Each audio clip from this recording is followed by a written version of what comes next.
What's good, my brother? So today, we're going to focus on a lot of moves that players can use in actual games. So if they're like a 5-point scorer, get them up to like a 15-point score. If they're a 15-point scorer, get them up to 20, 22. And then if you're 25, get you even cleaner, get you up to 30. Because obviously the goal for everyone is to be a smooth playmaker. So these will help them a lot to make sure they get to their spots and can convert on them. Repping for the set on the 1 or 2. Easy. Hit the flip a check. Call me, who are you? What is up? I love basketball TV. It's Coach Ryan Razooky, and today we're going to be working on moves that you can translate into actual games. Let's get to it. The first move that you have is going to be what's called our Veer Step. I'm going to work on it on the left side here. As you attack, a great way to practice this is to start on the lane lines. So what I'm going to do is take a dribble, left hand, right foot, make sure I can step into my layups correctly. So I'm boom. Now you can kind of see me on this lane line, right? I'm going to take my left foot step. I'm going to get this left foot, boom, on the lane line, which is a nice big step. I'm going to take the right foot step, similar to a Euro step, inside, right? And now as I take this step inside, what I'm actually doing is drawing contact with my defender. So a Euro step, you're avoiding your defender. You're kind of going outside, outside, fake, and come back this way. But with our Veer finish, we're going forward because we want to attack the basket, and then the second step goes into defense. We're not avoiding them at all. So I'm dribble, left hand, right foot, and I'm going to pick it up and take 2 steps, 1 forward, 1 into defense. Then I'm going to lay it up. Now, the most common problem with the Veer step is that players want to rock the basketball. So when you practice this, make sure that you don't rock the ball. I'm going to show you a bad example here, but if I'm going boom, 1, 2, and I rock the ball and then go for my layup, bringing that ball back to the side of my defender is not going to make any sense. So I'm bounce, boom, put it on my shoulder, 1, keep it on my shoulder, 2, and then go up into my layup. But now that ball's protected here the entire time. 1 step forward, 1 step into defense. And if they try to get it, they're gonna have to go through my face, through my shoulders, through my body. It's gonna be a foul every single time. On the right side, we're doing the same thing, but we're dribbling right hand, left foot. And now when I take it, my first step is gonna be right foot. Boom, second step, left foot. Both stays on that shoulder the whole time. A good way to practice that is to take the back of your hand and put it on your ear. So I'm gonna be bounce, 1, 2, and then get into that layup, right? If you wanna start a little further outside to cover more ground, you may.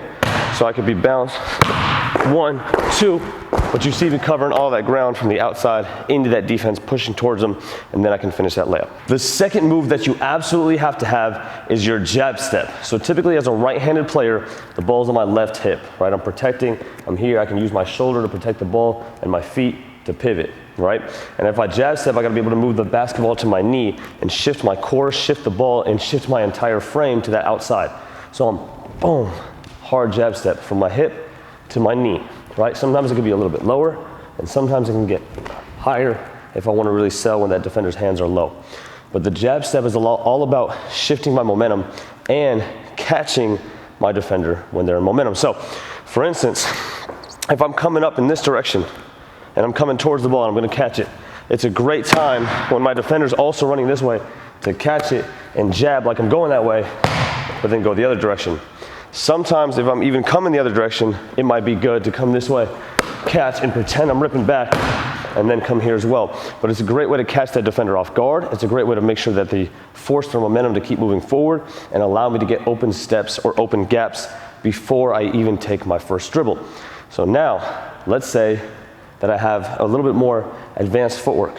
Okay, so I'm able to get into this catch, boom, jab, and go, right? Catch, boom, jab, and go, or catch, jab, and shoot, right? There's already a couple options there. You can also go the same way if the defense doesn't bite, learning to take 2 steps with the same foot. So I could jab with the right foot, and then just throw that ball and then continue to rip. So I could take that small one and pause, and then push that ball out and get into my spot. So now I'm allowing myself to read the defense before I even put the ball down. And if I do it on the catch and quick enough, the help side is still shuffling, the openings are there as players are cutting and screening, and I'm able to get into the middle to then make my next play. So I'm here, boom, hard jab, drive, get past help side, and finish layup. Or get into my jab, drive, get into a pull-up, get into a floater, or even just jab and they back up, and it opens up space for my jump shot. Now the last move, and as simple as it sounds, is gonna be our pump fake, which is probably the best move in all of basketball. And yes, it does sound simple, but the beauty of the pump fake is there are only 2 moves in basketball that can get your defender off their feet. right? If I do a crossover, I'm not gonna have anybody jump into the air. Through the legs, behind the back, no one's gonna jump in the air, right? But if I do a hesitation or a pump fake, any type of shot fake, I can get someone to jump, which is the goal, because now they leave their feet, I can get to my spots. So, first thing you wanna do is have a few different types of pump fakes. When you catch it, you can get into your butt sitting down and bring that ball up to your forehead, and now you're low enough that you can just rip and go and beat them, right? But sometimes that doesn't sell good enough. So what you also can do is get that ball and then actually start in a low stance and get up, and then now they really think that you're gonna shoot it and they're able to leave their feet.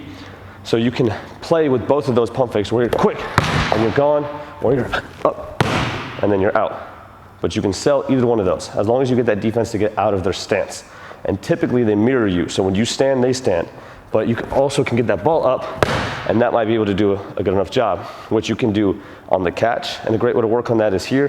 When you catch it, pump and go, right? And then you're able to finish or shoot. But you can also drive, and once you get into the teeth of the defense, then pump fake, pivot and score, pump fake, pivot and score. Or like Kobe, pump fake, and then score, right? But now you're more in control off those 2 feet, so if you need to pass it or create another option, you can always do those things versus running in there, jumping off 1 foot and throwing it up, right? When you pump fake, you're typically on 2 feet, so catching, get them into the air, drive, secondary help comes, pump fake, get them into the air, I can step through, but I'm always under control.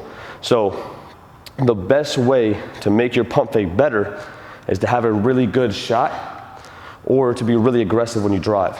Because if I shoot the ball often, my pump fake is gonna be better. People will be more likely to jump, right? You don't wanna be that player that pump fakes every time, but you never shot it, because no one's gonna jump, right? Or I don't wanna be driving to the basket and pump fake every time, because they know I'm not gonna finish. So I gotta get in there and be aggressive, attack the basket, shoot a few of them, and then the pump fake comes. I start to condition my defense, make them think I'm doing something, but now I got something else in my bag. So a pump fake outside or a pump fake inside gives us a lot of options as long as we don't abuse the move and know when to selectively use it. So now we can hit our shots, get that defense to rise. Right, we have our jab steps, we get into our angles, boom, veer step, bump into them, finish that one. Or if they do cut us off, we spin back and get into our next move. We hope you enjoyed today's video, so make sure to hit that thumbs up button if you did, and subscribe as we're dropping new videos every single week. So make sure you hit that notification bell. And if you hit the link and the pinned comment down below, it's gonna give you access to our new shooting program. So make sure that you go get that one, as it's an incredible program and it's gonna help you a ton. We'll catch you guys in the next video.